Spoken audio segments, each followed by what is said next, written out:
Cruise drugs case में jail में बंद आर्यन खान की जमानत पर आज फैसला हो सकता है। अब से थोड़ी देर में आर्यन खान की जमानत अर्जी पर सुनवाई होनी है। कल की सुनवाई के दौरान एनसीबी का पक्ष रख रहे एएसजी ने दावा किया कि आर्यन खान बहुत समय से ड्रग्स ले रहा है। हालांकि आर्यन के वकील ने सभी आरोपों को खारिज किया। अब देखना है कि आर्यन को बेल मिलेगी या फिर जेल में ही आगे के दिन भी कटेंगे। तो दोनों तरफ से तमाम तरह की दलीलें दी जा रही हैं और आज की सुनवाई बहुत ही महत्वपूर्ण है। क्या रिहाई हो पाएगी आर्यन खान की, यह बड़ा सवाल बना हुआ है। आर्यन खान की जमानत पर आज बस कुछ ही देर में सुनवाई शुरू होने वाली है मुंबई की सेशंस कोर्ट में। कल जमानत याचिका पर बहस पूरी नहीं हो पाई थी, आज फिर से बहस होगी और उसके बाद फैसला आ सकता है। आइए सीधे हम आपको लिए चलते हैं, हमारे साथ हमारे सहयोगी मृत्युंजय जुड़ चुके हैं इसी खबर पर अधिक जानकारी के साथ। मृत्युंजय, क्या अपडेट है कोर्ट से, क्या जानकारी मिल पा रही है? और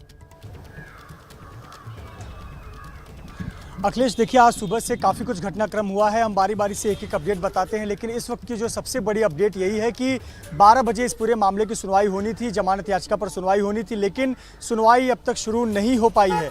उसकी वजह यह है कि जो एनसीबी के वकील हैं, एएसजी हैं अनिल सिंह, वो अब तक कोर्ट नहीं पहुंचे हैं। उनके कोर्ट ना पहुंचने की वजह यह है कि वो इस वक्त हाई कोर्ट में है और हाई कोर्ट में वो 2 मामलों में अपीयर कर रहे हैं। वो 2 मामलों की सुनवाई खत्म होने के बाद वो सेशंस कोर्ट पहुंचेंगे। आपको बता दें कि मुंबई में सेशंस कोर्ट और हाई कोर्ट की इमारत अगल बगल में है और जैसे ही हाई कोर्ट की 2 मामलों की सुनवाई हो जाएगी, ईडी के ये मामले हैं, वो सेशंस कोर्ट में पहुंचेंगे। वहीं एनसीबी के समीर वानखेड़े हैं डायरेक्टर, वो यहाँ पर पहुँच गए हैं। साथ ही साथ जो आरोपियों के वकील हैं, आर्यन खान के मैनेजर हैं, वो तमाम लोग कोर्ट के अंदर पहुंचे हुए हैं और इंतजार कर रहे हैं कि अनिल सिंह आ जाए तब मामले की सुनवाई हो। ये पहला बड़ा अपडेट है। दूसरा अपडेट है कि आज जब मामला 12 बजे से सुनवाई के लिए रखा गया था, उसके पहले एक 72 वर्षीय व्यक्ति, समाज सेवा करने वाले एक व्यक्ति ने इंटरवीन याचिका की और कहा कि वो याचिका करना चाहते हैं कि आर्यन खान को जमानत नहीं मिलनी चाहिए क्योंकि एक स्टार किड है, अगर इन्हें जमानत मिलती है तो समाज में गलत संदेश जाएगा। लेकिन इसे कोर्ट ने रिजेक्ट कर दिया है, इस याचिका को खारिज कर दिया है। ये दूसरा अपडेट है। तीसरा अपडेट आपको बता दें कि आज आर्यन खान सहित जो अन्य 5 आरोपी हैं, इन सभी की आज कोरोना रिपोर्ट आई है। चूंकि ये लोग जब से जेल में गए थे, इनको एक आइसोलेशन वार्ड में, बैरक नंबर 1 में रखा गया था, जो कि आइसोलेशन वार्ड की तर्ज पर बनाया गया था। आज इन सबकी कोरोना रिपोर्ट निगेटिव आई है। अब इन लोगों को आम कैदियों के बीच आज से रखा जाएगा। तो ये तीसरी बड़ी जानकारी है। आम कैदियों की तरह उनको ट्रीटमेंट किया जाएगा। आर्यन खान को आम कैदियों की तरह खाना पीना दिया जाएगा। उनको कपड़े अलाउ किए गए हैं, खाना बाहर का अलाउ नहीं किया गया है। ये दोबारा आपके पास लौटूंगा, लेकिन जरा आप ये भी देख लेते हैं कि एनसीबी दफ्तर में क्या चल रहा है। हमारे साथ जितेंद्र दीक्षित भी हमारे वरिष्ठ सहयोगी जुड़ चुके हैं। जितेंद्र, वहां से क्या अपडेट, एनसीबी दफ्तर से अब तक कहां तक पहुंची तहकीकात? देखिए, एनसीबी के यहाँ के जो अधिकारी हैं, समीर वानखेड़े जो जोनल डायरेक्टर हैं एनसीबी मुंबई के, वो अब से कुछ देर पहले ही निकले हैं सेशंस कोर्ट के लिए। और इस वक्त जो जानकारी आ रही है कि सेशंस कोर्ट में जो एनडीपीएस की विशेष अदालत है, वहां पर वो मौजूद हैं और इंतजार कर रहे हैं एएसजी अनिल सिंह के आने का। एएसजी अनिल सिंह सरकार की तरफ से अपना पक्ष रखेंगे। इस वक्त बताया जाता है कि वो बॉम्बे हाईकोर्ट में मौजूद हैं, जहां पर उनके 2 मामले हैं। उन मामलों के निपटारे के बाद ही वो सेशंस कोर्ट में पहुंच पाएंगे और उसके बाद ही आर्यन खान की जमानत अर्जी पर सुनवाई शुरू हो पाएगी। मैं आपको बता दूं कि अदालत में आज 3 तरह की संभावनाएं हैं। एक संभावना यह है कि आर्यन खान को जमानत दे दी जाए। अगर आर्यन खान को जमानत दे दी जाती है तो अदालती आदेश के बाद जो बेल ऑर्डर है उसको तैयार किया जाएगा और वो जेल में पहुंचाया जाएगा और उसके बाद आर्यन खान जमानत पर आ सकते हैं। दूसरी संभावना यह है कि उनकी जमानत अर्जी खारिज कर दी जाए। अगर जमानत अर्जी खारिज कर दी जाती है तो उस स्थिति में बॉम्बे हाईकोर्ट में उस ऑर्डर को चैलेंज करने का विकल्प होता है, लेकिन बॉम्बे हाईकोर्ट मंगलवार के दिन तक बंद रहने वाला है, फिर बुधवार को सुनवाई होगी। और तीसरा विकल्प यह है कि आज मामले की सुनवाई और भी आगे प्रोलॉन्ग तरीके से चले, आज भी प्रलंबित रह जाए। उस स्थिति में भी बुधवार के दिन ही अगली सुनवाई हो पाएगी। तो अगले चंद घंटे काफी क्रूशियल हैं, काफी अहम हैं आर्यन खान के लिए। 12 बजे सुनवाई शुरू होने वाली थी, उसमें पहले से ही डिले हो चुका है और अब जब सुनवाई शुरू होगी तो यह देखना होगा कि इन तीनों में से कौन सा विकल्प है जो कि सामने आता है और आर्यन खान आज रात जेल में रहते हैं या नहीं रहते हैं। अगर आज उन्हें जमानत नहीं होती है तो फिर सीधे बुधवार तक उन्हें जेल में ही रहना होगा, आर्थर रोड की जेल में। अच्छा जितेंद्र, ये बताएं, आपके सोर्सेज से आपकी बात हो पा रही होगी कुछ सूत्रों से, जिस तरीके का ये मामला है, आर्यन खान पर जिस तरीके के आरोप लगे हैं और जिन सबूतों का हवाला दिया जा रहा है, उसके आधार पर क्या लगता है आर्यन खान की मुसीबतें आने वाले दिनों में बढ़ सकती हैं या फिर उनकी रिहाई मुमकिन है?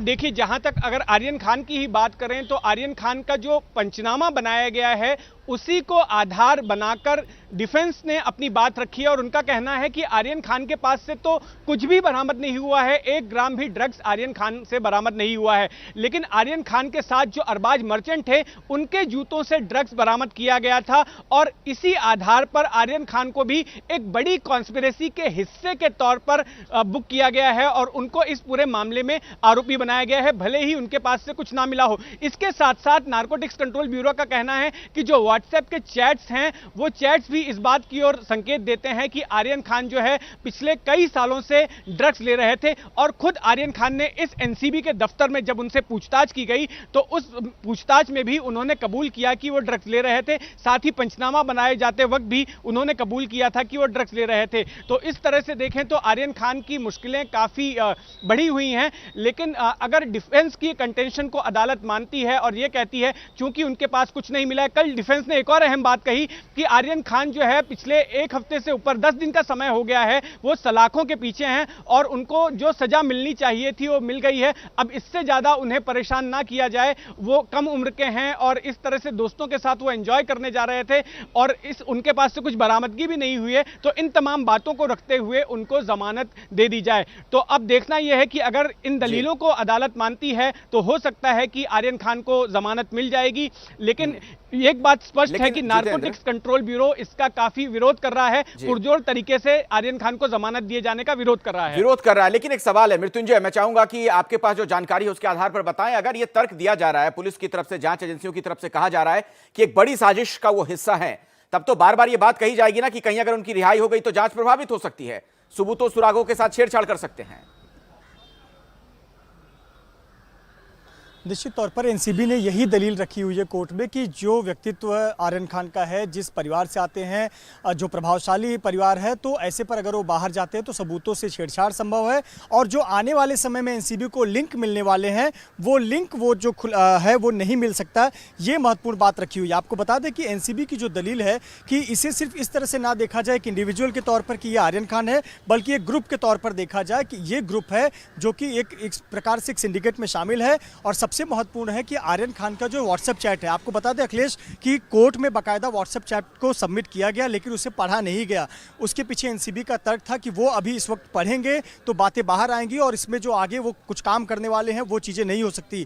तो 2019 का आर्यन खान का चैट है जो कि इंटरनेशनल सिंडिकेट को दिखाता है कि आर्यन खान तब से ड्रग्स ले रहे थे। ये दावा एनसीबी का इस कोर्ट में किया गया है और चैट में ऐसी चीज़ें मिली हैं जिसमें इंटरनेशनल रैकेट का खुलासा हो रहा है, जिस पर एनसीबी इन्वेस्टिगेशन कर रही है, जांच कर रही है। इसीलिए एनसीबी चाहती है कि जमानत ना मिले। भले ही आर्यन खान के पास से कोई भी प्रतिबंधित पदार्थ नहीं मिला है, लेकिन एक सिंडिकेट है और इंटरनेशनल रैकेट है जिसको पकड़ना, जिसका खुलासा करना बेहद जरूरी है और इस पर एनसीबी लगातार काम कर रही है। अब चूंकि आप सेशंस कोर्ट में मौजूद हैं मृत्युंजय, ये भी बता दें कि सुनवाई कब तक शुरू होने की उम्मीद है? जिस तरह से देरी हो रही है, हो सकता है उसके बाद जब बहस लंबी खींचे तो क्या यह मुमकिन है कि आज फैसला ना आए? देखिए अखिलेश, जैसा आप कह रहे हैं बिल्कुल इस संभावना को नकारा नहीं जा सकता। 12 बजे का समय दिया गया था और 12 बजे तमाम लोग जो आरोपियों के वकील हैं, आर्यन खान के मैनेजर हैं, तमाम लोग पहुंच चुके हैं। पत्रकार लगातार 11 बजे से कोर्ट में बैठे हुए हैं, लेकिन अभी अनिल सिंह नहीं आए हैं। चूंकि अनिल सिंह ईडी के भी वकील हैं। मंदाकिनी खड़से का एक मैटर है, जमीन का मामला, जिसमें ईडी ने उनको नोटिस दिया हुआ है। वो उस मामले में वो हाईकोर्ट में अभी जिरह कर रहे हैं। वहाँ 2 मामले निपटारा करने के बाद वो यहाँ पर आएंगे। अब यहाँ पर आने के बाद भी उन्हें कम से कम 1 से 1.5 घंटे का वक्त लगेगा। जैसा वो कल कह चुके हैं कि वो अपनी बात नए सिरे से और नए तथ्यों के साथ रखेंगे, उसमें 1 से 1.5 घंटे का वक्त लगेगा। अनिल सिंह जब अपनी बात रख लेंगे, उसके बाद में आर्यन के वकील अपनी बात रखेंगे, मुनमुन के वकील अपनी बात रखेंगे, अरबाज के वकील अपनी बात रखेंगे। तो मान लीजिए कि इसमें लंबी प्रक्रिया चलने वाली है। और अगर आज जैसे जैसे नजर बनाकर रखिए मृत्युंजय और जितेंद्र, आप दोनों हमारे साथ आगे भी जुड़े रहेंगे, आपसे कुछ और जानकारियां हम लेंगे। लेकिन